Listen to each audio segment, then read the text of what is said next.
Kidney खराब होती है तो क्या-क्या सिम्पटम्स होते हैं या खराब होती है? जी। अगर किसी इंसान का यूरिन आना बंद हो जाए या फिर कम हो जाए तो इंसान को समझना चाहिए कि हाँ डेफिनेटली किडनी में कोई प्रॉब्लम है। पैरों में सूजन आ सकती है, चेहरे पे सूजन आ सकती है।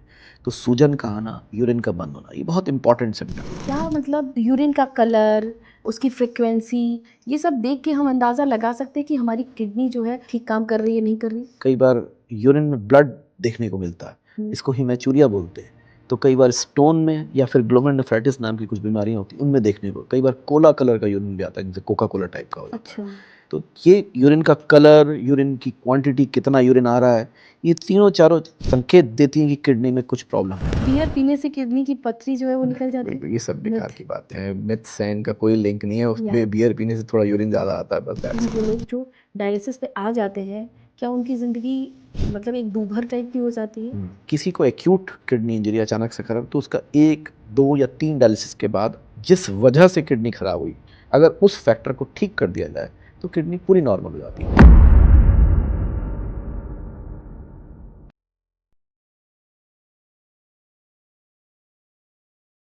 नमस्कार, स्वागत है एक बार फिर से आप सबका गृहलक्ष्मी हेल्थ पॉडकास्ट में।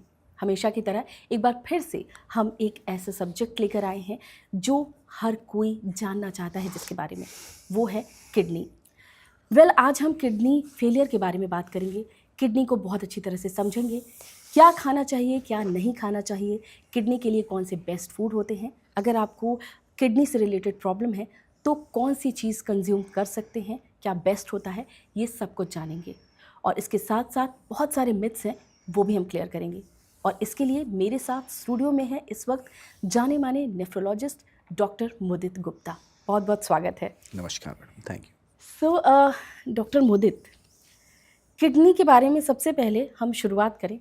थोड़ा सा किडनी के बारे में बताइएगा कि कैसे काम करता है, और जैसे एक प्यूरीफायर की तरह होता है, जैसे कि मैंने बहुत सारे रिसर्च किए हैं, तो क्या होता है, थोड़ा विस्तार से बताइएगा। थैंक यू मुझे इस पॉडकास्ट में बुलाने के लिए। जी। मैं सबसे पहले ये बताना चाहूँगा, किडनी हमारे शरीर में एक इम्पॉर्टेंट अंग है। जी। 2 किडनीज होती हैं हर इंसान के, और 2 किडनीज हमारे पेट के अंदर होती हैं। इसमें कई सारे छोटे नेफ्रॉन्स होते हैं। उसके बाद उनमें यूरिन बनता है और यूरिन बन के यूरिनरी ब्लैडर में जाता है और तब यूरिन आता है। जो हमारे शरीर में जितना भी वेस्ट उत्पन्न होता है उसका मेन किडनीज के द्वारा ही बाहर निकला जाता है, यूरिन के रास्ते। ठीक है। और भी रास्ते होते हैं, जैसे कि टॉयलेट के रास्ते भी जाता है, बट यूरिन एक इम्पॉर्टेंट माध्यम है जिससे हमारे शरीर का सारा वेस्ट निकलता है। तो ये मेन 2 ऑर्गन हैं बॉडी के अंदर जिनसे हमारा वेस्ट बाहर निकलता है, टॉक्सिन्स। ठीक है। डॉक्टर साहब, किडनी एक बहुत इम्पॉर्टेंट है, हिस्सा है हमारा, मतलब अंग।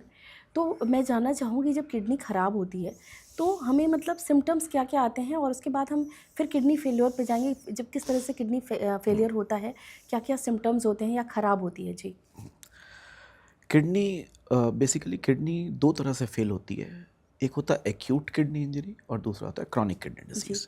थोड़ा सा इसको लेमैन की भाषा में कि हाँ, लोगों को समझ है। एक्यूट का मतलब होता है कि अचानक से बिल्कुल ठीक-ठाक थे, कुछ ऐसी प्रॉब्लम हुई जिससे कि किडनी खराब हो गई। अच्छा। क्रॉनिक होता है जिसमें काफ़ी समय से इंसान को पता होता है कि किडनी में प्रॉब्लम चल रही है, धीरे-धीरे करके बीमारी आगे बढ़ रही है। ठीक है।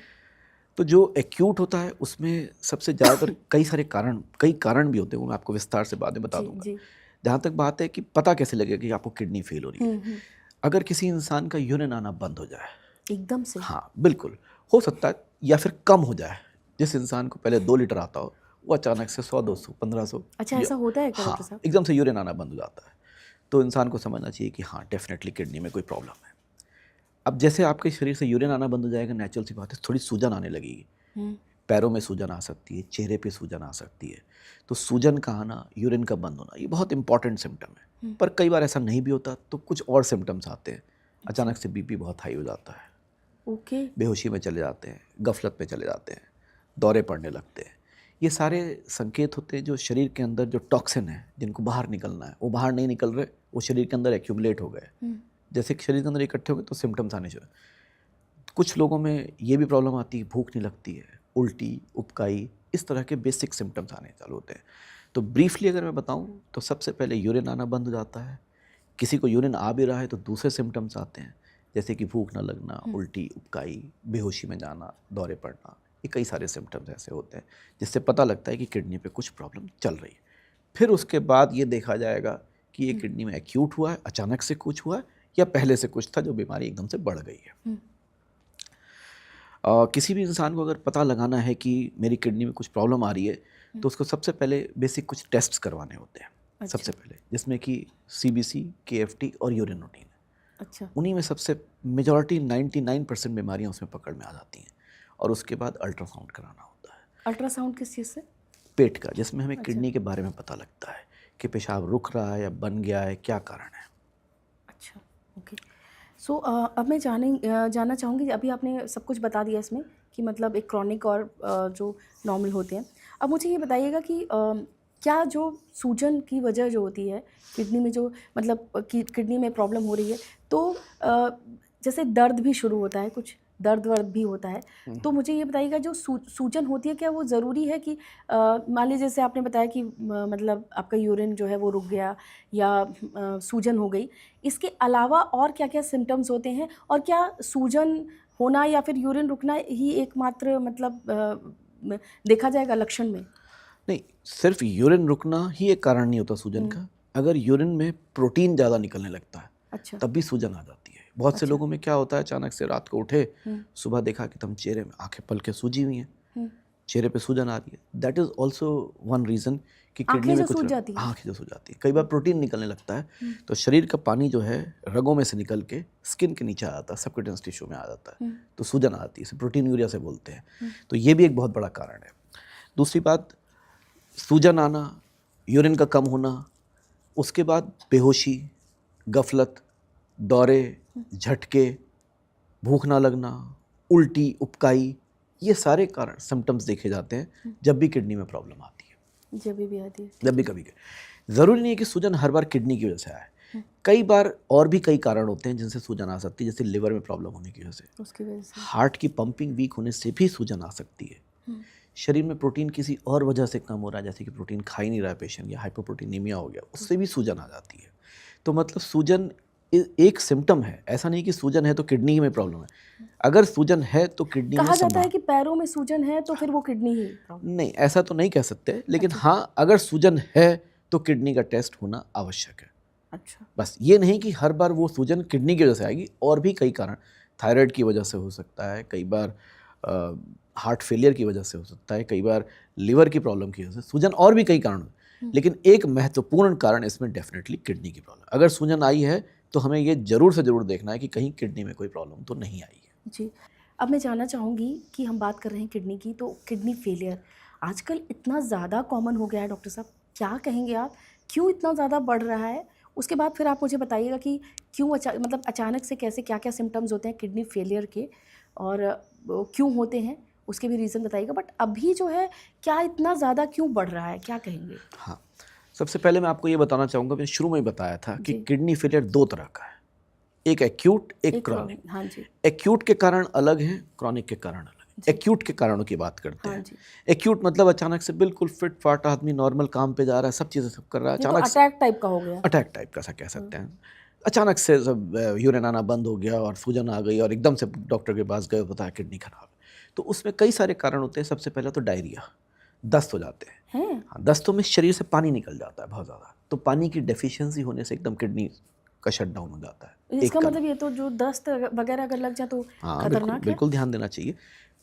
हर दस्त में ऐसा नहीं हो किडनी इफेक्ट, लेकिन दस्तों में जब बहुत ज़्यादा पानी का शरीर से लॉस हो जाएगा तो किडनी पर असर पड़ जाएगा। डिहाइड्रेशन। दूसरा, इन्फेक्शन, कोई भी कारण से इन्फेक्शन हो जाए, किसी को चेस्ट का इन्फेक्शन हो जाए, कोई भी इन्फेक्शन हो जाए, तो वो इन्फेक्शन भी हमारी किडनी को नुकसान दे सकता है।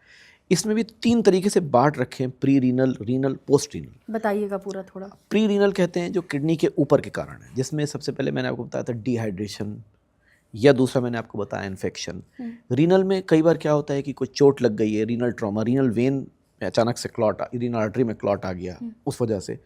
पोस्ट रीनल होता है, यानी कि किडनी के बाद अचानक से किसी को पथरी फंस गई है। पथरी कई बार क्या होता है कि एक किडनी में फंसती है, दूसरी किडनी से यूरिन बनता रहता है।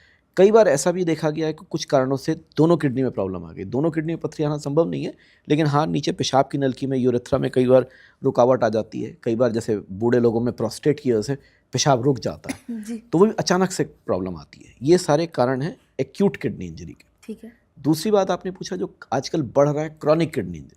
Chronic kidney injury, chronic kidney disease बोलते हैं बेसिकली। क्रॉनिक किडनी डिसीज़ होती है जो आमतौर पे जैसे लोगों को डायबिटीज़ है, जिनको ब्लड प्रेशर है, या जो लोग दर्द की दवाइयाँ ले रहे हैं, पेन किलर्स, NSAIDs जिनको बोलते हैं, उन लोगों में, या कुछ लोगों में खानदानी कुछ बीमारी जैसे पॉलीसिस्टिक किडनी डिसीज़ बोलते हैं, तो उन लोगों में ये बीमारी धीरे धीरे बढ़ती है। तो आजकल जो बढ़ने का कारण ये है कि एक्यूट का कारण तो ये है कि भाई हम तरह तरह का खाना खा रहे हैं, बाहर के टॉक्सिन्स ले रहे हैं, कुछ ऐसी दवाइयाँ ले रहे हैं, कुछ ऐसी चीज़ें ले रहे हैं। कई दवाइयाँ ऐसी होती है जो अचानक से किडनी को नुकसान कर देती है, तभी किडनी के डॉक्टर मना करते हैं कि कोई इधर उधर की दवाई ना ले। स्पेशली इंडिजिनस मेडिसिन बोलते हैं, जिनके बारे में हमें पता नहीं, जैसे हैवी मेटल वगैरह हो गया। तो ये एक्यूट के कारण है। और क्रॉनिक के कारण ये है कि आजकल डायबिटीज़ बहुत कम, हमारा खान पान ऐसा हो गया, शुगर की बीमारी तो इसका बहुत मतलब ये है कि डायबिटीज़ और किडनी, हाँ, इसका बहुत बहुत स्ट्रॉन्ग लिंक है। अच्छा। स्पेशली डायबिटीज़ से जो क्रॉनिक किडनी डिसीज़ होती है मेनली, जिसको हम डायबिटिक नेफ्रोपैथी बोलते हैं, और डायबिटीज़ वालों को कोई भी इंजरी, कोई भी दस्त, अगर कोई भी इन्फेक्शन होगा, फट से उनकी किडनी अफेक्टेड हो जाएगी। तो मॉलिकुलरली किडनी उनकी वीक होती है डायबिटीज़ वालों की। तो डायबिटीज़ का बड़ा स्ट्रॉन्ग लिंक है। साथ साथ में ब्लड प्रेशर का भी बड़ा स्ट्रॉन्ग लिंक है। अच्छा, ब्लड प्रेशर ब्लड का प्रेशर कैसे? होने से किडनी खराब हो सकती है, किडनी खराब होने से ब्लड प्रेशर बढ़ सकता है, दोनों ही कारण हैं। अच्छा, तो ये दो मेन बीमारियां हैं। आजकल आप देख ही रहे हैं, स्ट्रेस बढ़ रहा है, खान पान अच्छा नहीं है, तो डायबिटीज़ और ब्लड प्रेशर काफ़ी बढ़ रहा है, जिसकी वजह से किडनी में काफ़ी प्रॉब्लम आ रही है। तो अब मुझे ये बताइएगा कि एक और चीज़ मैंने सुना है, मतलब ऑब्वियसली सिर्फ सुना ही है, कि ये भी कहा जाता है कि किडनी की कोई प्रॉब्लम है जिसकी वजह से शरीर में खुजली होती है। कुछ लोगों को मैंने सुना है, ऐसा है? क्रॉनिक किडनी डिसीज़ के पेशेंट्स में इसको प्रोराइटस बोलते हैं, यूरिमिक प्रोराइटस। काफ़ी कॉमनली देखा जाता है। कुछ ऐसे टॉक्सिन्स जो पूरी तरह से नहीं निकल पा रहे हैं बॉडी से, वो स्किन के नीचे एक्यूमुलेट हो जाते हैं, इकट्ठे हो जाते हैं, जिसकी वजह से हमें खुजली होती है। तो इसको स्किन के डॉक्टर कई दवाइयाँ भी लिखते हैं, लेकिन कई बार क्या होता है, इसमें जब हमारे कुछ टॉक्सिन्स बढ़ने लगते हैं तो वो स्किन के नीचे एक्यूमुलेट, खुजली आने लगती है। तो कई बार पेशेंट्स इस तरह से भी आते हैं कि बहुत खुजली आ रही है, तो हम देखते हैं, उनका किडनी का टेस्ट कराते हैं, किडनी का टेस्ट बहुत ज़्यादा हाई, फिर हम उसका ट्रीटमेंट उसे देते हैं। कई मिनरल्स ऐसे हैं जैसे फॉस्फोरस एक्यूमुलेट हो जाता है, PTH बढ़ जाता है, उस वजह से भी खुजली आती है। तो खुजली एक बहुत बड़ा कारण है। अच्छा, मतलब खुजली होती हाँ, है। खुजली होती है, एक बहुत बड़ा सिम्टम है, काफ़ी कॉमनली देखा जाता है। ओके। अच्छा डॉक्टर साहब, मुझे एक और बात बताइए कि ये जो है, अभी हम मतलब इस पे क्योर पे जाएंगे, थोड़ी थोड़ी प्रॉब्लम्स पहले डिस्कस कर लें। मैं ये जानना चाहूँगी कि क्या मतलब यूरिन का कलर, उसकी फ्रिक्वेंसी, ये सब देख के हम अंदाज़ा लगा सकते हैं कि हमारी किडनी जो है वो मतलब ठीक काम कर रही है, नहीं कर रही? नहीं, बिल्कुल सही बात कही आपने। जी। अगर किसी इंसान को यूरिन बहुत फ्रीक्वेंट आ रहा है, तो इसका मतलब उसमें कुछ प्रॉब्लम है यूरिन के रास्ते में। या किसी को बिल्कुल यूरिन नहीं आ रहा, उससे पता लगेगा। या यूरिन की क्वांटिटी कम हो गई है, या किसी को बार बार यूरिन आ रहा है, तो यूरिन का इन्फेक्शन तो नहीं हो गया है। अगर किसी के पेशाब में कई बार यूरिन में ब्लड देखने को मिलता है, इसको हिमैचूरिया बोलते हैं, तो कई बार स्टोन में या फिर ग्लोमेरुलोनेफ्राइटिस नाम की कुछ बीमारियां होती हैं, उनमें देखने को कई बार कोला कलर का यूरिन भी आता है, जैसे कोका कोला टाइप का हो जाता है। अच्छा। तो ये यूरिन का कलर, यूरिन की क्वांटिटी, कितना यूरिन आ रहा है, ये तीनों चारों संकेत देती हैं कि किडनी में कुछ प्रॉब्लम है। तो ये बात मैंने आपको शुरू में भी कही थी कि किडनी से संबंधित कुछ भी प्रॉब्लम होगी तो इंसान को यूरिन में प्रॉब्लम आने की भरपूर पॉसिबिलिटी है। पॉसिबिलिटीज़ है। हाँ, कुछ लोगों में, कुछ केसेस में ऐसा देखा जाता है, यूरिन ठीक ठाक आता रहता है, फिर भी किडनी खराब हो जाती है। बट मेजॉरिटी केसेस में, ज़्यादातर केसेस में यूरिन में कुछ ना कुछ प्रॉब्लम हो जाती है, बार बार आने लगता है, कम आता है, कलर अफेक्टेड हो जाता है, खुजली, जलन होती है, कलर बदल जाता है, कोला कलर हो सकता है, ब्लड भी आ सकता है, कई सारे कारण होते हैं। ठीक है। और अभी ये भी बताइएगा कि रात में जो यूरिन का जो फ्रीक्वेंसी होती है, उसके लिए भी कहा जाता है कि अगर बहुत बार आपको है तो या तो आप डायबिटिक हैं, और या तो मतलब आपकी किडनी हाँ, जो है गड़बड़ हो रही बिल्कुल सही कहा आपने। इसको रात में जब यूरिन बहुत ज़्यादा आता है, उसको मेडिकल टर्म में नॉक्टूरिया बोलते हैं। है। अच्छा। नॉक्टूरिया में क्या होता है कि बार बार यूरिन की ऑस्मोलैरिटी अफेक्टेड हो जाती है। तो डायबिटीज़ वालों में जब ऑस्मोलैरिटी बढ़ जाती है, तो उन लोगों को और ख़ास तौर से अनकंट्रोल्ड डायबिटीज़ वालों में यूरिन बहुत आता है। और किडनी की प्रॉब्लम में कई बार यूरिन की कंसंट्रेटिंग कैपेसिटी किडनी की कम हो जाती है। कुछ इंटरस्टिशियल नेफ्राइटिस जैसे कुछ बीमारियां होती हैं, तो उन लोगों को भी यूरिन बार बार बनता है। थोड़ा सा पानी पिया फिर यूरिन आ गया, थोड़ा सा पानी पिया फिर यूरिन आ गया। कुछ लोगों में देखा गया है कि ओल्ड एज में प्रोस्टेट की प्रॉब्लम होती है, गदूद जिसे बोलते हैं, जी। तो उन लोगों का यूरिन एक बार में क्लियर नहीं हो पाता, तो वो यूरिन करके आते हैं, थोड़ी देर सोते हैं, फिर थोड़ी देर फिर आ जाता है, क्योंकि एक बार में पूरा यूरिन निकला ही नहीं है अच्छा। जितना निकलना चाहिए। पेशाब की थैली में यूरिन रह जाता है, तो ऑब्स्ट्रक्टिव यूरोपैथी बोलते हैं। ओके। तो नींद रात में यूरिन आने के 2-3 मेन कारण ये होते हैं कि या तो यूरिन कंसंट्रेट नहीं हो रहा, पूरा बन नहीं रहा, या पूरा कंसंट्रेटेड यूरिन डाइल्यूट यूरिन आ रहा है, या फिर यूरिन पूरी तरह से एक बार में पेशाब की थैली से निकल नहीं रहा है। ओके। तो ये 2-3 कारण देखने को मिलता है नॉक्चूरिया। तो मुझे ये बताइएगा कि जैसे ये जो समस्या होती है, तो मतलब कि ये एक तो डायबिटीज़ के लिए भी ऐसी सिचुएशन होती है, और दूसरा ये है कि प्रोस्टेट के लिए। हाँ, इसमें भी होता है। तो मुझे ये बताइएगा कि कितना मतलब कितना यूरिन पास होना मतलब नॉर्मल कहा जाता है? अगर एक आम आदमी जानना चाहे कि मुझे दिन भर में जैसा मेरे पानी का इंटेक एंड ऑल इन सबको देख के मुझे कितना यूरिन आना चाहिए, उसके बारे में थोड़ा बताइए। बहुत एवरेजली अगर देखा जाए तो 1.5 से 2 लीटर यूरिन सफिशिएंट होता है हमारे शरीर की सारी मेटाबॉलिक नीड्स को पूरा करने के लिए। जी। बट डिपेंड करता है आप पानी पी कितना रहे हैं। अगर आप 5 लीटर पी रहे तो नेचुरल सी बात है आपको 4 लीटर तक आएगा। अगर आप पानी पी ही कम रहे हैं तो कम आएगा। किडनी बड़ी खूबसूरत ऑर्गन है, ये यूरिन को कंट्रोल करती है। अगर आप ज़्यादा पानी पिएंगे ज़्यादा निकाल देगी, कम पिएंगे तो कम निकाल। और वैसे ही जिनकी किडनीज अफेक्टेड होती हैं, ख़राब होती हैं, उनमें वो कंसनट्रेटिंग और डाइल्यूटिंग कैपेसिटी नहीं होती। मान लीजिए उन्होंने 10 लीटर पानी पिया, निकला 6 लीटर, तो 4 लीटर शरीर के अंदर रह गया, वही सूजन में तब्दील हो जाता है। That is the problem. तो रीज़न ये है कि जो कंसनट्रेटिंग और डाइल्यूटिंग कैपेसिटी पे निर्भर करता है यूरिन का बनना। ओके। अच्छा, अब मुझे बताइएगा थोड़ा सा, हम लोग अब टेस्ट वगैरह पे आएंगे, क्या क्या मतलब डायग्नोस एंड जो उसकी जो स्टेजिंग होती है। तो आप बताइएगा कि जैसे एक नॉर्मल लोग, वो तो पता ही है कि अगर किडनी की सिचुएशन ठीक नहीं हुई तो आपको नेफ्रो के पास जाना है, ठीक है। लेकिन जैसे कि हम लोग, जैसे कोई भी जा रहा है वो चेकअप कराने जा रहा है, तो एक बार को जैसे जो लोग भी जो देखते हैं कि टेस्ट में क्या है, क्रेटिनिन कितना होना चाहिए, क्या होना चाहिए, तो उसका एक बार लेवल बता दीजिएगा कि मतलब एक जो क्रेटिनिन होता है वो क्या होता है, और उसका जो मतलब जो बढ़ता है, ये बढ़ता है तो क्या होता है, एक ये बता दीजिएगा। और ये भी इसी के ज़रिए हम किडनी किस स्टेज में है क्रेटिनिन वगैरह देखकर, ये सब थोड़ा सा बताइएगा, एक जांच का कैसे क्या होता है। हाँ, जब भी कोई पेशेंट हम सोचते हैं, सस्पेक्ट करते हैं कि इसमें किडनी की प्रॉब्लम है, तो बेसिक मैंने शुरू में बताया 3-4 टेस्ट कराते हैं। उसमें सबसे महत्वपूर्ण टेस्ट होता है KFT, इसको किडनी फंक्शन टेस्ट बोलते ठीक हैं। है। इसमें जो टेस्ट्स आते हैं वो शरीर के अंदर यूरिया कितना है, ब्लड में सीरम यूरिया, सीरम क्रेटिनिन, साथ ही हम इलेक्ट्रोलाइट्स भी देखते हैं, सीरम सोडियम, पोटेशियम, और भी दूसरे इलेक्ट्रोलाइट्स जैसे कि सीरम कैल्शियम, सीरम फॉस्फोरस, कुछ और चीज़ें भी हम देखते हैं जैसे कि टोटल प्रोटीन और एल्ब्यूमिन, और जो हम देखते हैं यूरिक एसिड देखते हैं। ठीक है। मेजॉरिटी इनमें 8-10 चीज़ों में KFT के अंदर सारी चीज़ें आती हैं। तो सबसे महत्वपूर्ण इसमें सीरम क्रेटिनिन ही होता है। यूरिया भी उतना ही इम्पॉर्टेंट है, लेकिन क्रेटिनिन को लोग काफ़ी जानते हैं। क्रेटिनिन नॉर्मली अगर देखा जाए तो एवरेज ह्यूमन बींग्स में 1 के आसपास होता है, मोटा मोटा सिंपल से याद 1 रखने के बोले तो मतलब 1 अच्छा 1 मिलीग्राम पर 1 डेसीलीटर। अच्छा, मुझे लगा 1000 ना ना के। ना, 1 मिलीग्राम पर डेसीलीटर ठीक है। नॉर्मली इतना। अगर इससे ऊपर जा रहा है यानी कि 1.5, 2, 3, तो इसका मतलब किडनी में प्रॉब्लम है। और कम हुआ तो कम यूजुअली बहुत कमज़ोर लोगों अच्छा, में बहुत देखने को कमज़ोर मिलता है, जिनका मसल मास कम होता है, जैसे बहुत बूढ़े हैं, बुजुर्ग हैं, तो उनमें थोड़ा सा कम हो जाता है 0.7, 0.8। बट कम की इतनी वैल्यू नहीं है जितना हाई की है। हाई अगर हाई जा रहा है तो उसका मतलब किडनी पूरी तरह से फिल्टर नहीं कर पा रही है, ठीक है। टॉक्सिन्स अंदर ही रह जा रहे हैं। ठीक है। तो 1 के ऊपर, क्रेटिनिन 1 के ऊपर, इसका मतलब प्रॉब्लम आ रही है। इसी के बेसिस पे एक GFR करके एक टेस्ट होता है, जिसको हाँ ग्लोमेरुलर फिल्ट्रेशन रेट बोलते हैं।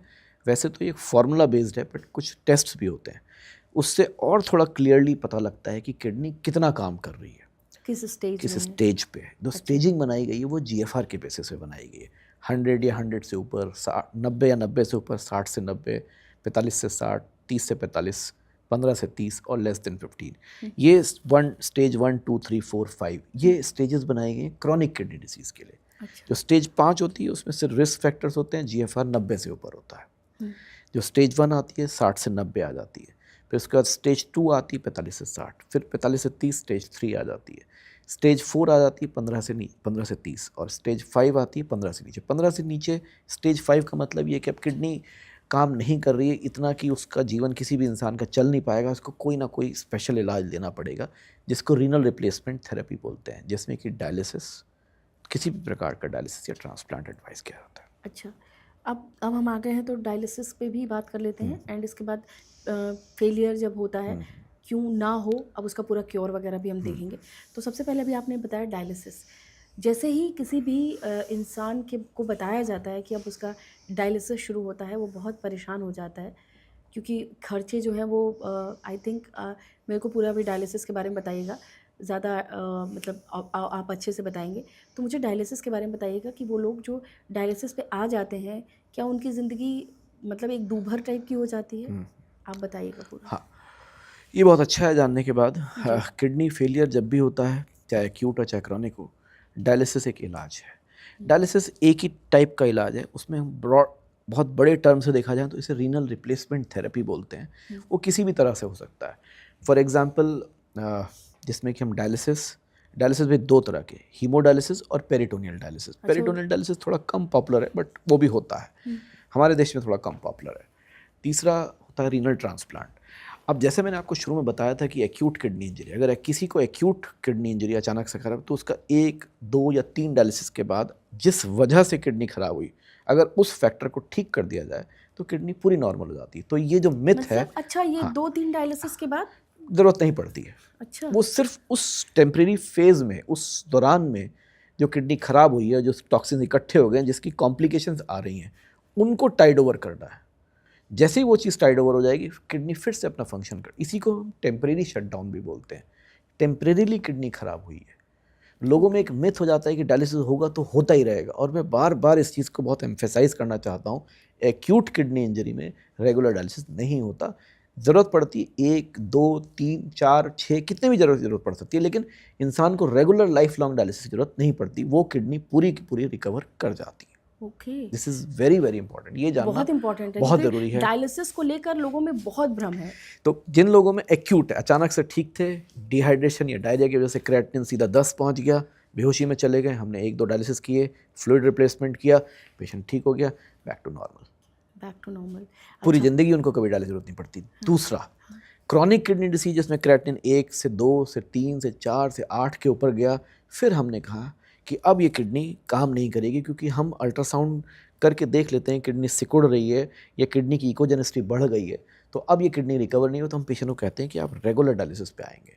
तो वो रेगुलर डायलिसिस हफ्ते में 2 बार या 3 बार होता है। वो वाले केस अलग होते हैं, जिसमें हम पेशेंट को एडवाइस कर देते हैं कि अब आप आजीवन डायलिसिस लें, और अगर डायलिसिस से बचना चाहते हैं तो ट्रांसप्लांट कराएं। अच्छा, जहाँ तक बात है खर्चे की, डायलिसिस का खर्चा, पहला डायलिसिस थोड़ा सा महंगा होता है, क्योंकि उसमें कैथेटर वगैरह डाले जाते हैं, जिसमें कि वेन में एक टेम्परेरी कैथेटर डाला जाता है।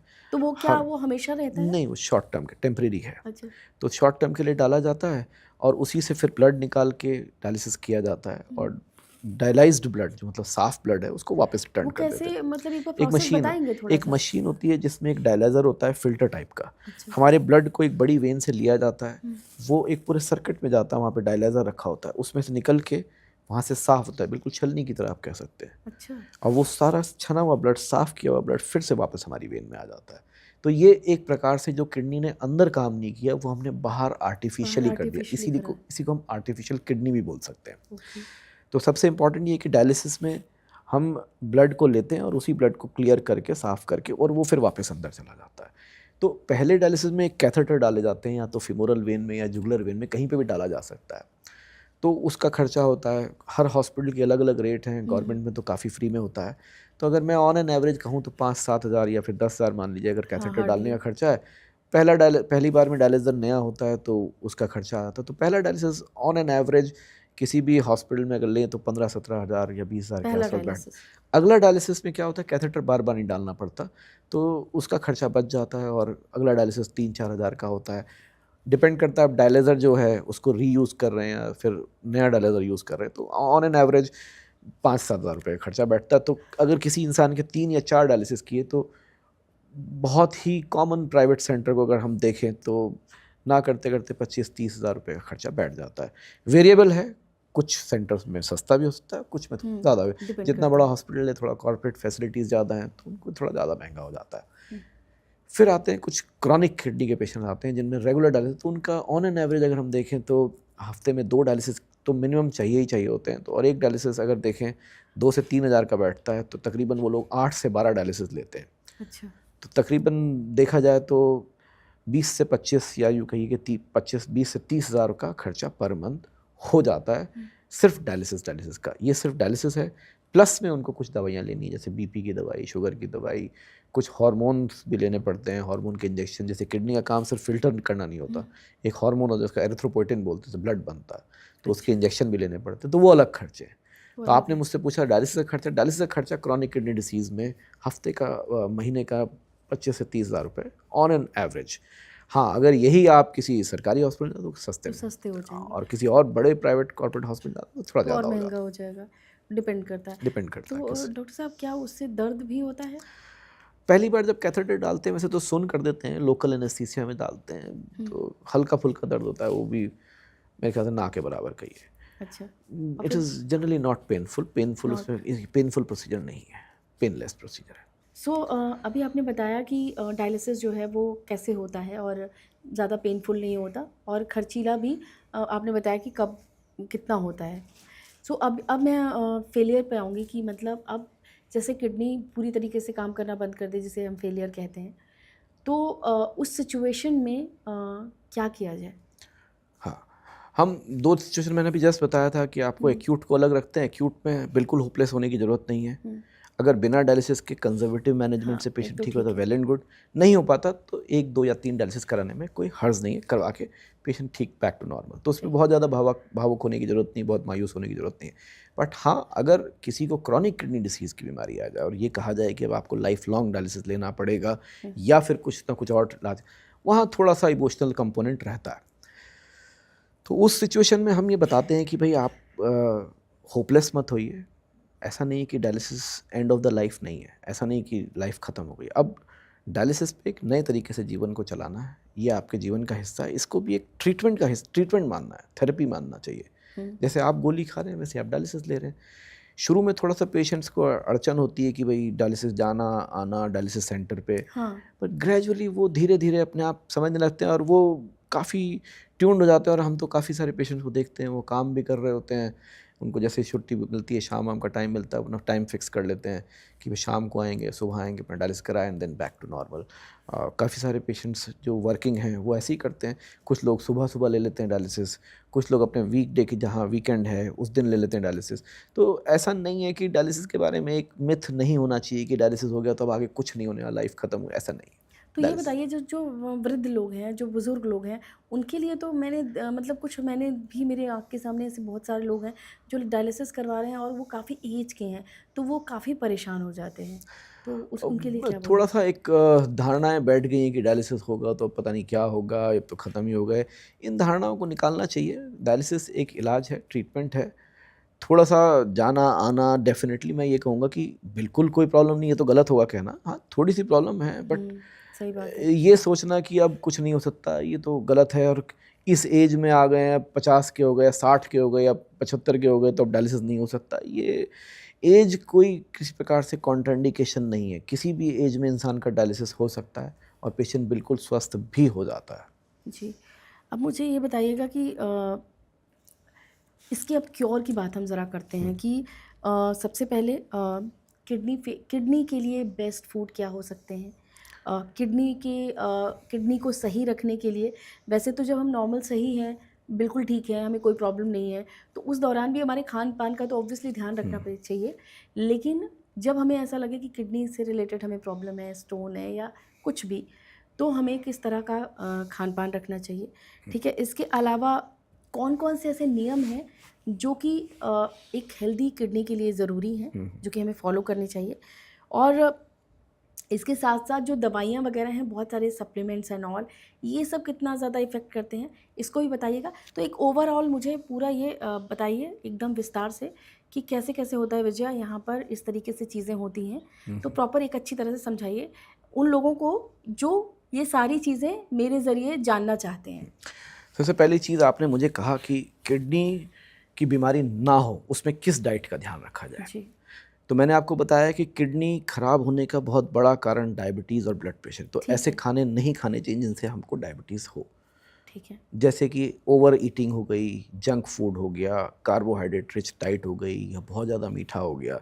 नेचुरल सी बात है, आप डायबिटिक होंगे और डायबिटिक होने के बाद आपको प्रॉब्लम आएगी। दूसरी बात हाइपरटेंशन आती है, ब्लड प्रेशर जिसे बोलते हैं।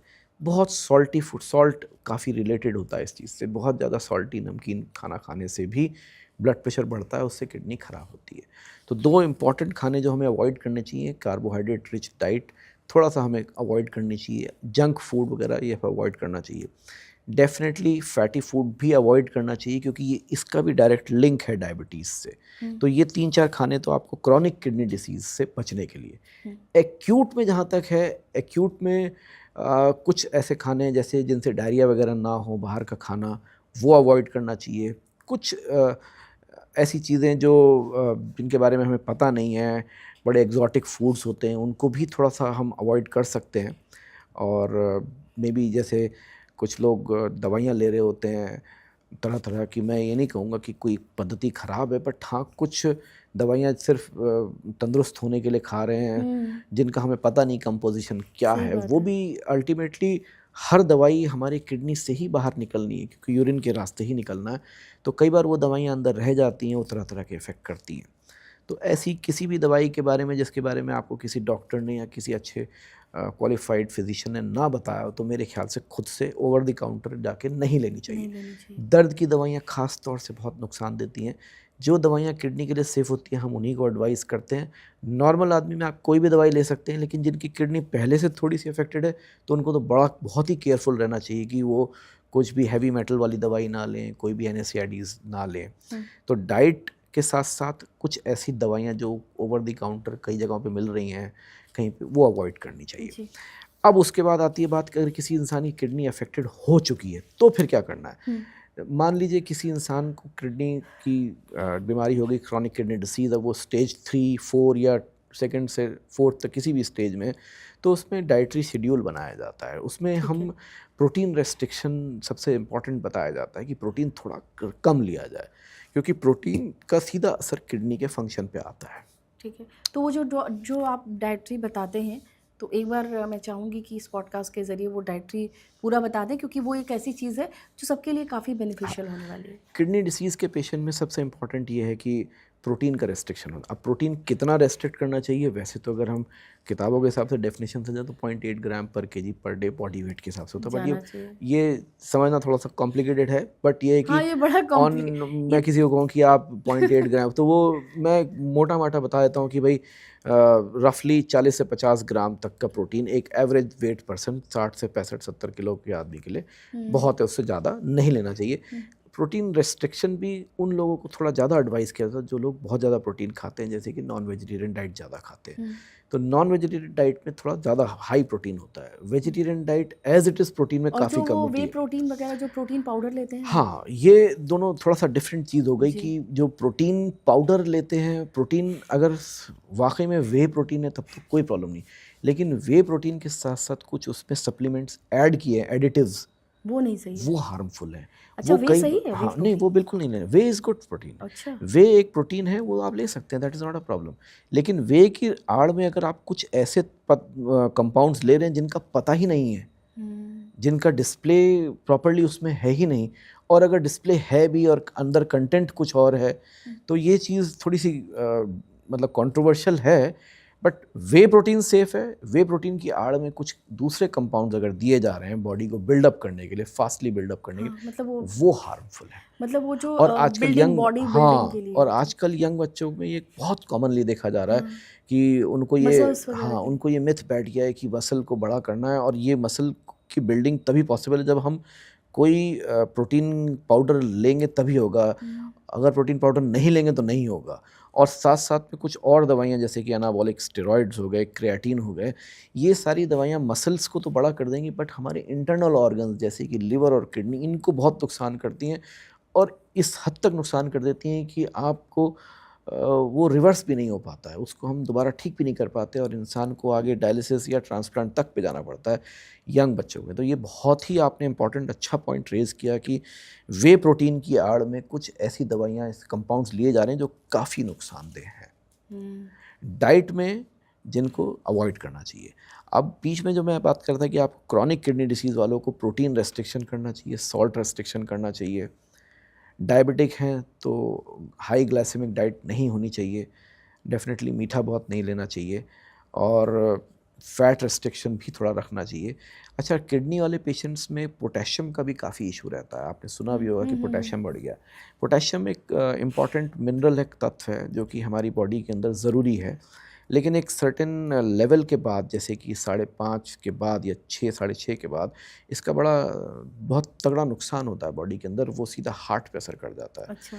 तो कई बार हमारे पास पेशेंट्स किडनी के पहुंचते भी इसी तरह से हॉस्पिटल में, अचानक से उनका पोटेशियम बढ़ गया, उनकी हार्ट रेट लो हो गई और फिर हमें अर्जेंट डायलिसिस करना पड़ जाता है। तो पोटेशियम रेस्ट्रिक्शन भी इम्पॉर्टेंट है। और पोटेशियम कहाँ होता है? पोटेशियम आम तौर पे कच्ची चीज़ों में होता है, फलों में होता है, फलों के जूसेस में होता है।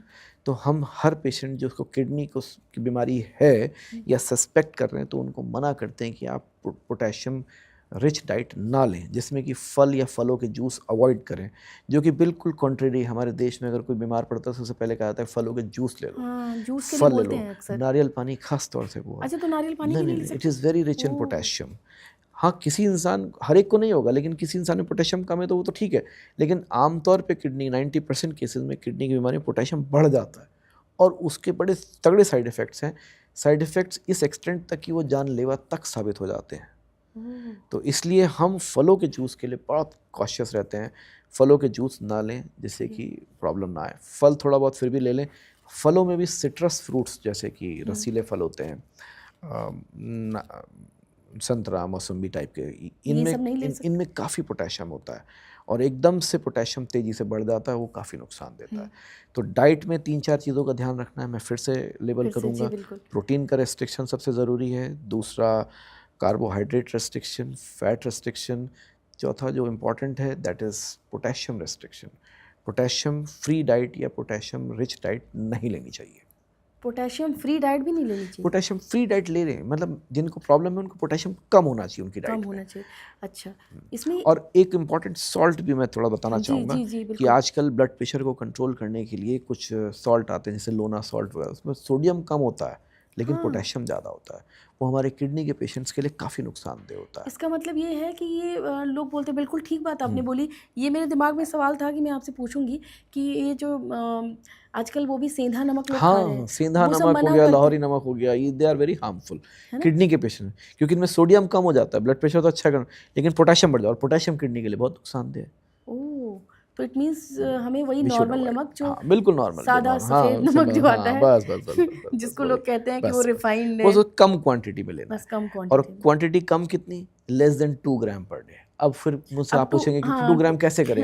अगर बहुत असेसमेंट लगाना है तो मैं आपको बता दूं, हमारी इंडियन डाइट में जो भी नॉर्मल हम सब्जी खाना खाते हैं उसमें 10 से 15 ग्राम चला जाता है। 10 से 15 ग्राम। अरे ये तो ये जो आप छोटे पाउचेस देखते हैं ना, एक छोटा सैशे दैट इज़ 1 ग्राम, तो आप पूरे दिन का खाना सिर्फ 2 पाउच में या 3 पाउच एट द मोस्ट, बस तो छोटे पाउच होते हैं। तो देखा जाए तो हमारी इंडियन डाइट काफ़ी सोडियम रिच डाइट है। तो सोडियम कम करना है, एकदम से कम नहीं करना है, धीरे धीरे उसकी आदत डालनी है कि कम से कम, कम से कम, कम से कम। और कुछ डाइट्स जिनमें बहुत सोडियम होता है, जैसे कि अचार हो गया, पापड़ है, चटनी है, बाप रे, इसमें तो बहुत ज़्यादा होते हैं, तो इन्हें ब्लड प्रेशर बहुत शूट करता है। तो मैं सभी को एडवाइस कर देता हूँ कि आप ऐसी डाइट जिनमें नमक ज़्यादा हो उसको थोड़ा कम रखें, क्योंकि पोटेशियम, वो सोडियम हाई होने से बीपी हाई हो जाएगा एकदम। बीपी हाई होगा तो फिर किडनी पर असर करेगा, और किडनी खराब फिर बीपी हाई होगा। सब एक दूसरे से इंटरलिंक है, सब एक कनेक्टेड है, एक दूसरे से पूरा नेट है एक तरह का जी। अच्छा, और अब कोई ऐसी जो फूड हैं जो कि ऑब्वियसली हम जानना चाहेंगे कि जैसे आपने रिस्ट्रिक्शन तो बता दिया कि ये नहीं खाएं, अब हम क्या खाएं ये भी बता दीजिए, क्योंकि वो भी बहुत ज़रूरी है। हाँ, नहीं, खाने में देखिए मैंने कहा कि हर चीज़ मॉडरेशन में अच्छी है। ठीक है, प्रोटीन ले रहे हैं, थोड़ा some amount of protein is good. जैसे कि आप एग भी लेते हैं तो एग वाइट हफ्ते में 1-2 बार बिल्कुल सफिशिएंटली लेना चाहिए, 2 बार हफ्ते में 1-2-3 बार ले। हाँ, वाइट पार्ट, येलो पार्ट हम लोग डॉक्टर्स थोड़ा सा मना करते हैं क्योंकि उसमें कोलेस्ट्रॉल रिच होता है।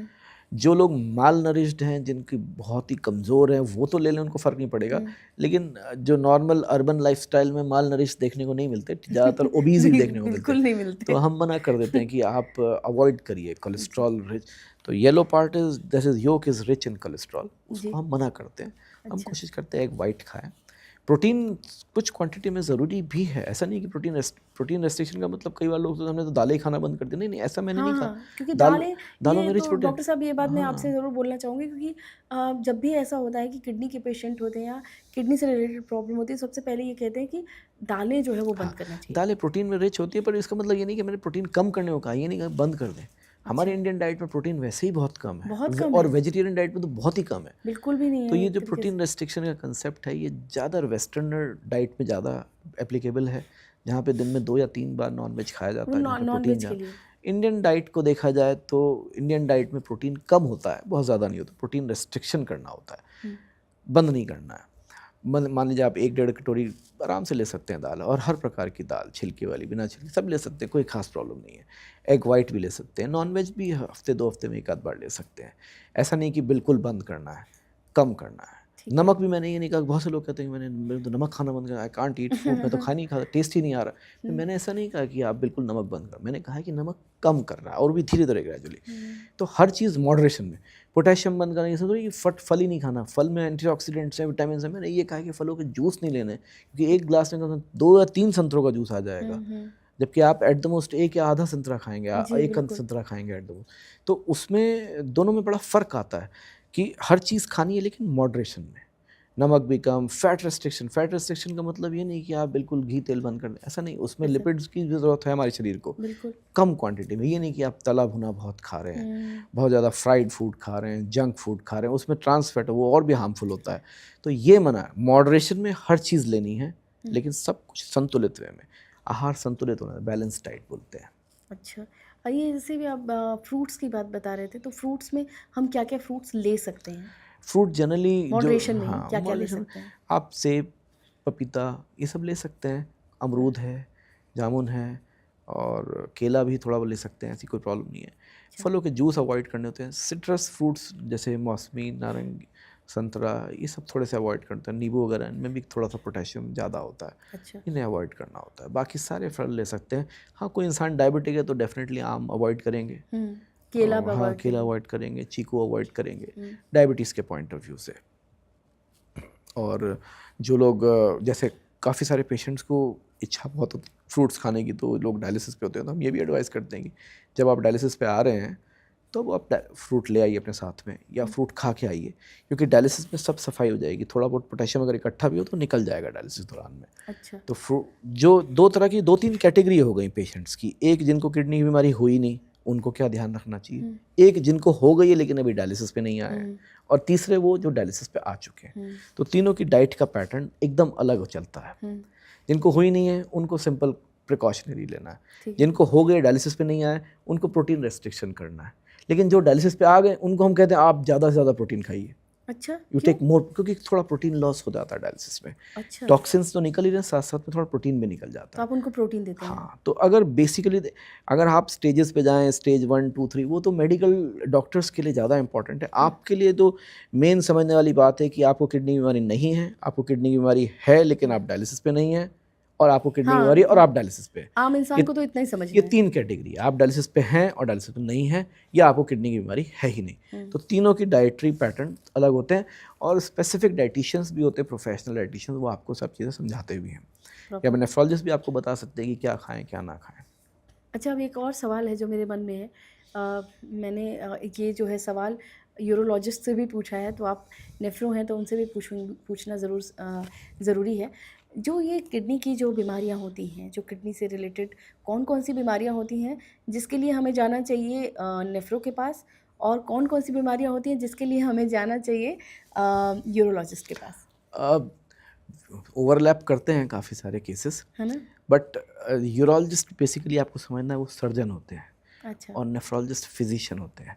यूरोलॉजिस्ट ज़्यादातर सर्जरी करते हैं, और जैसे वो भी ट्रांसप्लांट भी करते हैं, और ट्रांसप्लांट सर्जन भी होते हैं। अच्छा। ज़्यादातर urologist transplant surgeons are urologist, but ऐसा नहीं है कि कुछ सिंपल जनरल सर्जरी करके भी ट्रांसप्लांट सर्जरी करते हैं।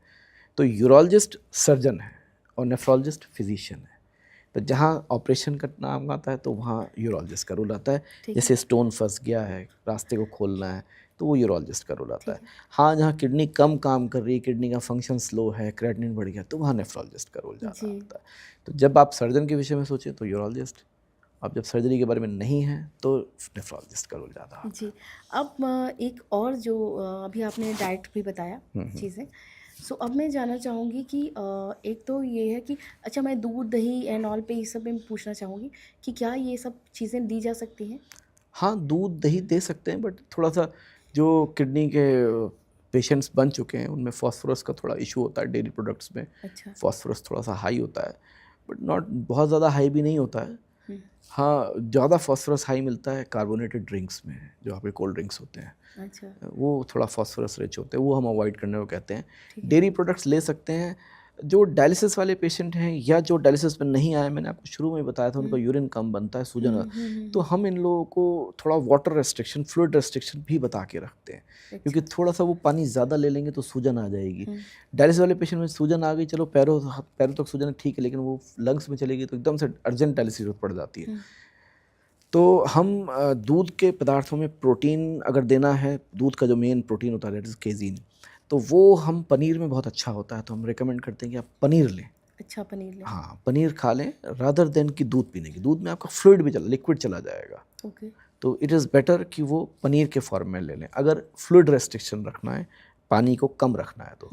अदरवाइज़ दही काफ़ी ईज़िली डाइजेस्टेबल होती है, और किसी इंसान को यूरिन ठीक-ठाक आ रहा है किडनी छाछ की, वगैरह? नहीं। हाँ, ले सकते हैं। मैंने आपको बताया था, हाँ, मतलब वॉल्यूम थोड़ा का खेल है सारा वॉल्यूम का, इसमें। अच्छा। अगर फ्लूइड की प्रॉब्लम नहीं है, सूजन तो नहीं फिर आती हाँ, सांस तब में, तो तो आप आप ले ले सकते हैं।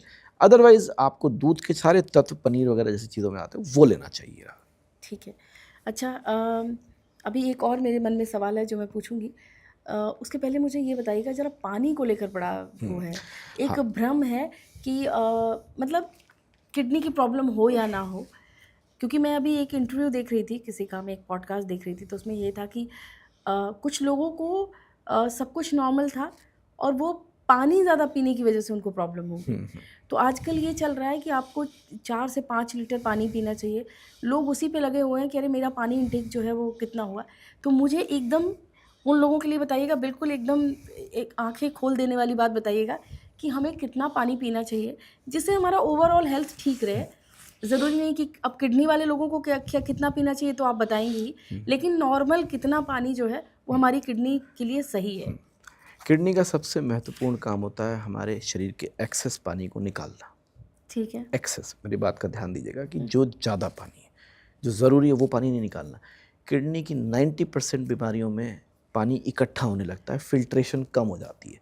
आप बिल्कुल इस तरह से समझ लीजिए, छलनी होती है, चाय डालते हैं, छलनी ब्लॉक हो गई, फिल्टर ब्लॉक, तो सारा का सारा पानी निकल नहीं रहा है, वो उसमें इकट्ठा हो जा रहा है, तो वो बैक होने लगता है। तो बैक होने का मतलब वो पैरों में सूजन आएगी, पेट पे पानी भर जाएगा, जी। चेहरे में सूजन आ जाएगी, और बहुत ज़्यादा बढ़ गया तो लंग्स में आ जाएगा, जिसको पल्मोनरी एडीमा या प्लूरल एफ्यूजन अच्छा, भी वो बोल फिर देते हैं। लंग्स, अच्छा ठीक है। जब लंग्स में आता तो एकदम सांस फूल जाता है। तो 90% बीमारियों में तो यूरिन कम होता है किडनी में। कुछ 10% बीमारियां ऐसी होती हैं जिनमें यूरिन ठीक ठाक रहता है, 10% कह लें या 20% कह लें, यूरिन की क्वांटिटी ठीक बनती है, लेकिन वो अपने साथ कई बार पेशेंट्स पूछते भी कि डॉक्टर साहब मुझे तो यूरिन अच्छा आ रहा था, फिर मेरी किडनी कैसे खराब। आपको यूरिन आ रहा है, वो सिर्फ पानी निकल रहा है, लेकिन उसके साथ जो गंदगी, जो टॉक्सिन फिल्टर होकर निकलने, वो नहीं निकल वो रहे। नहीं निकल रहा है। तो उनको यूरिन ठीक आता रहेगा, वो सोचेंगे मेरे को तो यूरिन ठीक ठाक आया, मेरे को सूजन नहीं है, आई एम फाइन, बट उनमें भी किडनी की प्रॉब्लम होती है। वो केसेस थोड़े से कम होते हैं, आप ये कह सकते हैं कि 10-20% तक होते हैं। 80% केसेस में फिल्ट्रेशन कम हो जाता है और पानी इकट्ठा होने लगता है, तो उन लोगों को हम वाटर रिस्ट्रिक्शन या फ्लूइड रिस्ट्रिक्शन बताते हैं। और कई बार क्या होता है, लोग कहते हैं कि हम पानी वो वाला कम पी रहे हैं जो प्लेन वाटर होता है, पर वो चाय, कॉफ़ी या सब्जी या कोई भी चीज़, उसमें उस रूप में भी पानी जा रहा होता है, तो वो पानी उनको हम रेस्ट्रिक्शन करने के लिए बोल देते हैं। आम तौर पे हमारे शरीर की जो भी मेटाबॉलिक रिक्वायरमेंट्स हैं उनको निकालने के लिए 1.5 से 2 लीटर पानी सफिशिएंट है। अच्छा, 1.5 से 2 ही? बस उसके ऊपर कई सारी पद्धति हैं कि भाई इतना पानी पी लो, ये फ़ायदे वो फ़ायदे। भाई I have no not much of idea, मैं इस चीज़ का बिलीवर नहीं हूँ। जो हमारे शरीर की रिक्वायरमेंट है वो सिर्फ 1.5 से 2 लीटर है। डिपेंड करता है आपकी एक्टिविटी कैसी है। अगर आप एथलीट हैं और बहुत तगड़े स्पोर्ट्स पर्सन हैं तो आप बहुत ज़्यादा स्वेट आउट कर रहे हैं तो वो आपकी शरीर पानी की रिक्वायरमेंट बढ़ जाएगी 3 से 4 लीटर। और मान लीजिए आप एक बहुत सीडेंटरी लाइफस्टाइल जीते हैं और आप एसी में रहते हैं और आपको ज़्यादा पानी की, फिर आपका शरीर से पानी पसीने के रूप में भी नहीं निकल रहा है तो आपकी रिक्वायरमेंट कम है। तो रिक्वायरमेंट पे भी निर्भर करता है कि कितना है।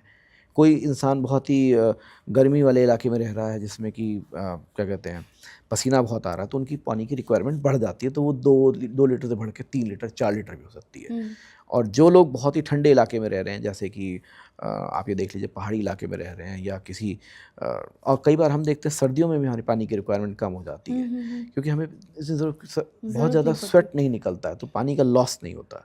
तो ऑन एन एवरेज 1.5 से 2 लीटर पानी की ज़रूरत होती है। लेकिन जिन लोगों की किडनी अफेक्टेड है और पूरा यूरिन नहीं निकल रहा उनको हम लेस देन 1 लीटर या लेस देन 1.5 लीटर पानी बोल देते हैं इन ऑल वेज, हर तरीके से। मतलब यानी कि चाय कॉफ़ी, हाँ बस प्यास लग रही, पेशेंट परेशान भी होते हैं कि हमें प्यास लग रही, बट हाँ मजबूरी है। अगर आप पानी ज़्यादा पियेंगे तो सूजन आएगी, सूजन तक भी ठीक है, सांस फूल जाएगा, इमीडिएटली भागना पड़ेगा हॉस्पिटल, परेशानी आ जाएगी। तो धीरे धीरे करके एक हैबिट डेवलप करवाते हैं पेशेंट्स की कि वो कम से कम पानी लें जिससे कि प्रॉब्लम ना आए अगर किडनी फिल्ट्रेशन कैपेसिटी कम है तो ऐसे जो लोगों को ऐसे प्यास लगती होगी डॉक्टर साहब फिर उनके लिए कुछ तो करते होंगे आप? हाँ, थोड़ा सा समझाना पड़ता है, मोटिवेट करना पड़ता है। हमारे इस देश में हमें आदत है कि भाई पानी ज़्यादा पियो वो, और जिस चीज़ को आप मना कर रहे हैं उसकी और ललक बनती है, प्रॉब्लम होती है। बट धीरे धीरे पेशेंट खुद समझ जाते हैं कि ज़्यादा पानी पीते हैं सांस फूलता है तो वो खुद ही अपने आप ही रेस्ट्रिक्ट करना शुरू कर देते हैं। शुरू में थोड़ी दिक्कत आती है। अच्छा,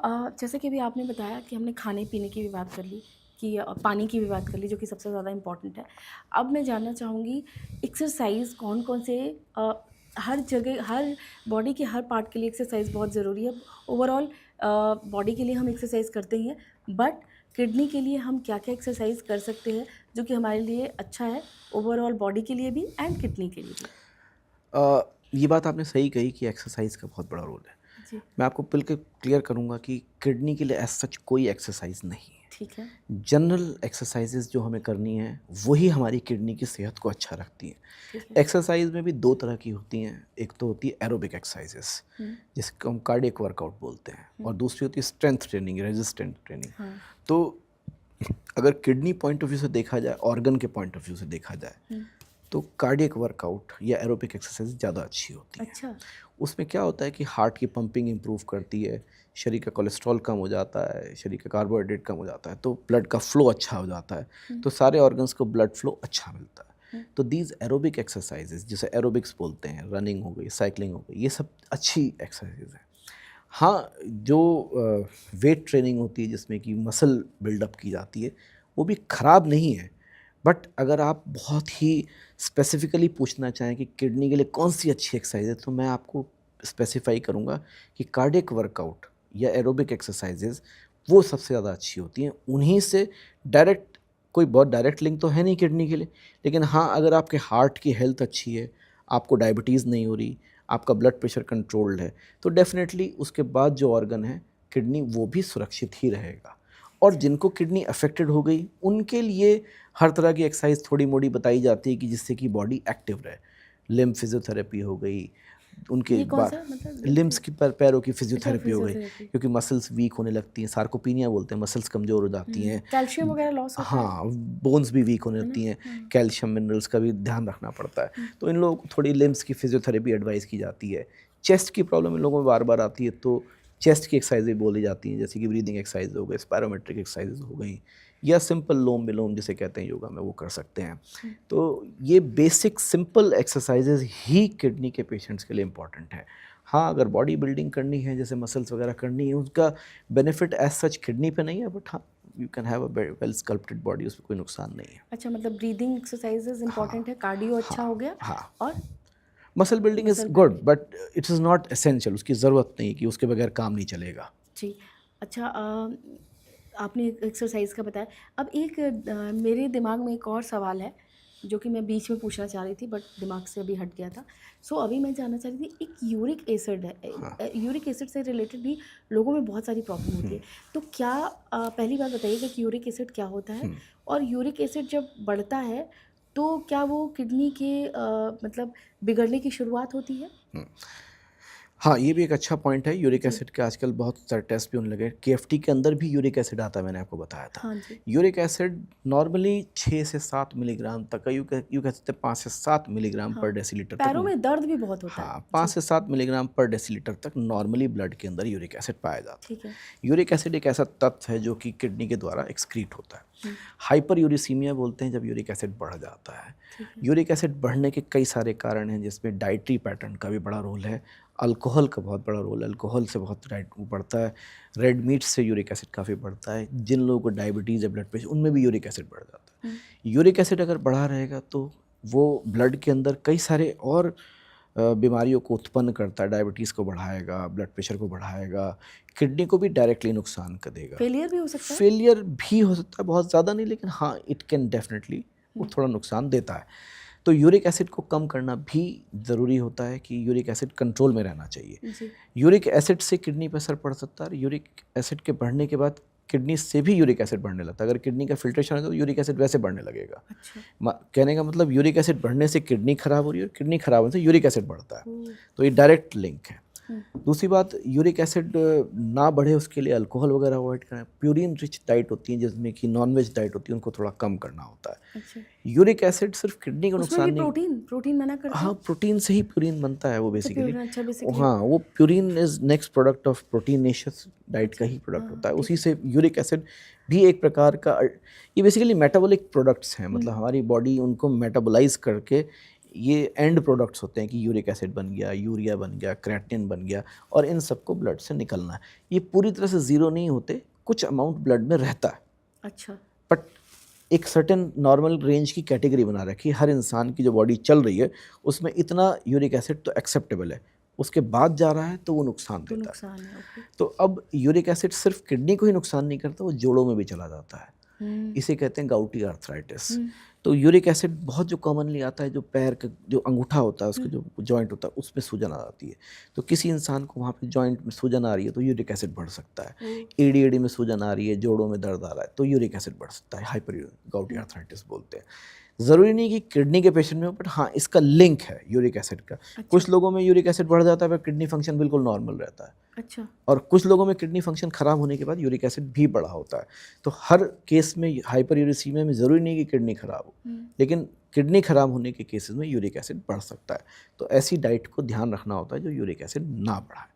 यूरिक एसिड का मेन जोड़ों पे असर होता है और थोड़ा किडनी पे असर होता है। बाकी ओवरऑल डायबिटीज़ कंट्रोल और ब्लड प्रेशर कंट्रोल को भी ख़राब करता है यूरिक एसिड।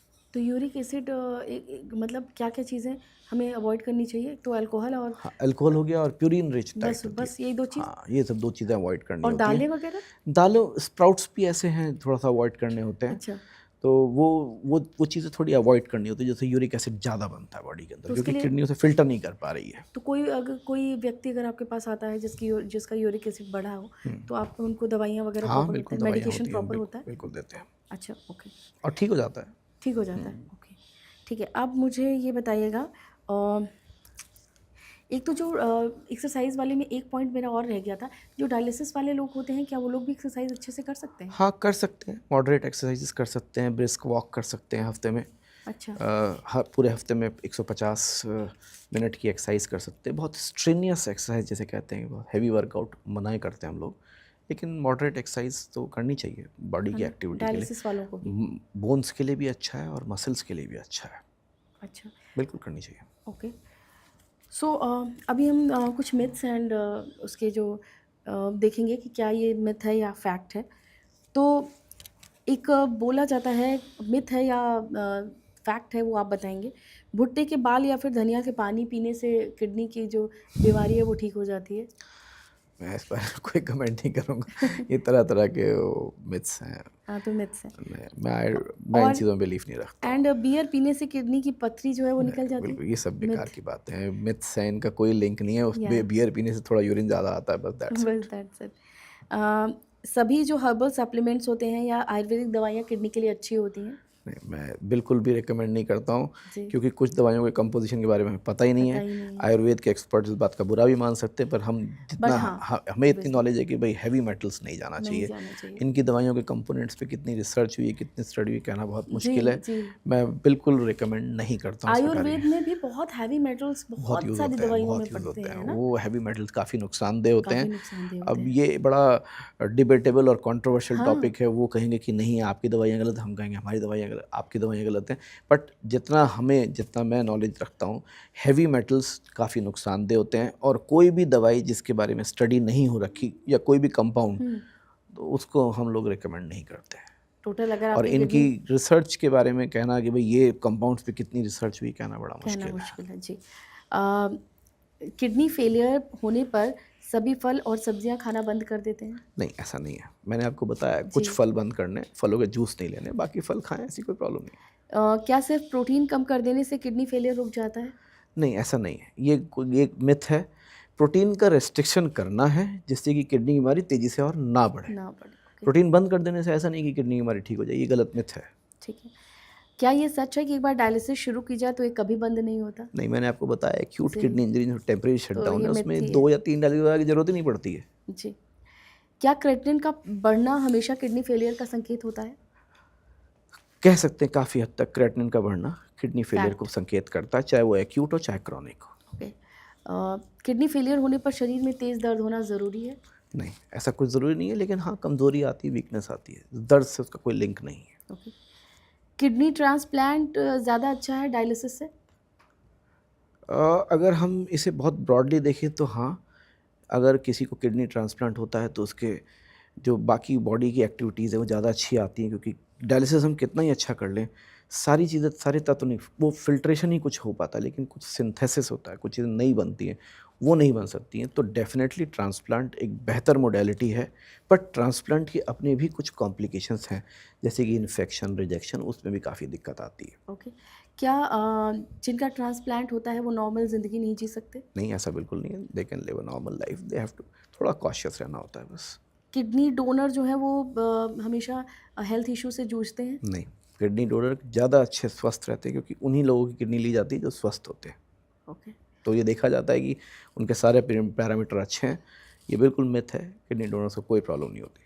किडनी की बीमारी बहुत लास्ट तक पता नहीं चलती, जब एकदम आधी किडनी ख़राब हो जाती है तब पता चलता है कि किडनी में प्रॉब्लम है, हाँ, ऐसा है? कुछ किडनी की बीमारी थोड़ा जल्दी पता लग जाती है। अगर स्टोन वगैरह है तो थोड़ा बहुत भी होगा तो पेन होता है, लेकिन काफ़ी सारी बीमारियाँ ऐसी हैं जिसमें किडनी काफ़ी ज़्यादा डैमेज हो जाती है, तब जाके लक्षण आते हैं। या कुछ लक्षण आ भी रहे हो तो इंसान टाल देता है। अगर सिर्फ आपको थकान हो रही है, भूख नहीं लग रही, तो आप उसको टाल देते हैं, हो सकता है जैसी वीकनेस हो। बट काफ़ी बीमारियों में ऐसा होता है जी। कि जब किडनी 80 to 90% डैमेज होती है, तब जाके कुछ नोटिसेबल होता है। ये बात बिल्कुल सही है। लक्षण को छोड़कर टेस्ट में भी बहुत सारे जो हैं वो नहीं आते हैं? टेस्ट में जनरली पकड़ में आ जाती है अगर हम ढंग से सारे टेस्ट करें तो। ओके। भाई किसी भी बीमारी को पकड़ना टेस्टों से ही पकड़ा जाएगा। पहले तो लक्षण होंगे, फिर सारे टेस्ट किए जाएंगे। ओके। प्रोटीन शेक वगैरह या प्रोटीन पाउडर वगैरह वो किडनी के लिए अच्छे नहीं होते? प्रोटीन अगर आप ले रहे हैं, सिर्फ प्रोटीन है, वे प्रोटीन या केजीन या सोया प्रोटीन, वो नुकसान नहीं देता। उसके अलावा कुछ और चीज़ें उसमें जो डली हुई हैं, जिनके बारे में हमें पता ही नहीं है, जैसे क्रेटीन हो गया, एनाबॉलिक स्टेरॉइड, वो हार्मफुल है। प्रोटीन पर से देखा जाए तो कोई नुकसान नहीं। स्टोन होने पर बहुत सारा पानी पीना ज़रूरी होता है?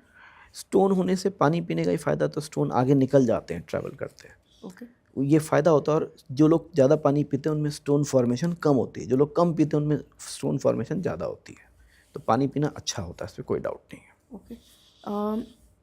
किडनी साफ़ होती है बहुत ज़्यादा पानी पीने से? नहीं, ऐसा कुछ नहीं। आपकी शरीर की रिक्वायरमेंट 1.5 से 2 लीटर है, बस उतना ही पीना है, उससे ज़्यादा कोई। ओके। सो अब जाते जाते आप क्या कहना चाहेंगे किडनी के लिए कि किडनी फेलियर ना हो? इतनी सारी बातें हमने जान ली, अब आप एक मैसेज दीजिए कि वो लोग किस तरह से किडनी को बचाएं, क्या मोटा मोटा ऐसा कर लें, एकदम क्विक बता दीजिए।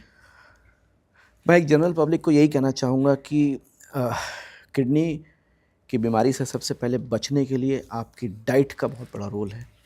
कुछ भी गलत सलत चीज़ें ना खाएं जिनके बारे में ना पता हो। एक्सपेरिमेंटल चीज़ें या जिन दवाइयों के बारे में आपको कुछ ना पता उनको प्लीज़ ना लें जब तक कोई क्वालिफाइड डॉक्टर उनको रिकमेंड ना करे, एक चीज़। दूसरा, डायबिटीज़ ना हो उसके लिए ब्लड शुगर कंट्रोल रहे, आप जंक फूड अवॉइड करें, कार्बोहाइड्रेट रिच डाइट अवॉइड करें। ब्लड प्रेशर ना हो उसके लिए आप सॉल्ट कम लें, और डाइट में जो नॉर्मल रूटीन डाइट है उसको लें। बाकी डाइट के पॉइंट ऑफ व्यू से मैं ज़्यादा किसी को ये नहीं कहूँगा कि घबराएं, डरें। बस ये है कि कुछ ऐसी चीज़ें जिनके बारे में आपको नहीं पता, दवाइयाँ जो बाहर से, वो ना लें, दैट इज़ मोस्ट इम्पॉर्टेंट।